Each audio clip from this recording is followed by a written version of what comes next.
அப்பா இன்னைக்கு என்ன பிரேக்ஃபாஸ்ட்? இன்றைக்கி ஒரு வித்தியாசமான பிரேக்ஃபாஸ்ட்டு.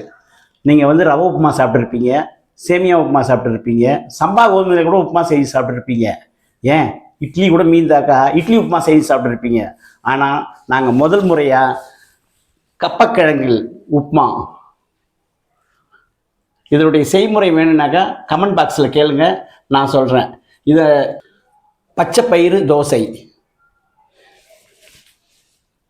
தக்காளி வெங்காயம் போட்ட பச்சை சட்னி. உப்புமா பார்க்கவே சூப்பரா இருக்கே, ரெசிபி சொல்லுப்பா. கப்பக்கிழங்கை வந்து இட்லி பானையில் வச்சு வேக வச்சு எடுத்து வச்சுக்கணும். அதுக்கப்புறம் வானல் வச்சு எண்ணெய் போட்டு தாளித்து கடுகு உளுத்தம் பருப்பு பெருங்காயம் எல்லாம் போட்டு தாளித்து வரமிளகாலாம் போட்டு தாளிக்கணும். தாளித்து அதில் வந்து இந்த அவிச்சு வச்சதை துண்டு துண்டாக கட் பண்ணி போட்டு பெரட்டி எடுக்கணும். ரொம்ப ஈஸியானது. இது நானே செஞ்சது. நீங்கள் எப்படி இருந்தது கமெண்ட் பண்ணுங்கள், லைக் பண்ணுங்கள், ஷேர் பண்ணுங்கள்.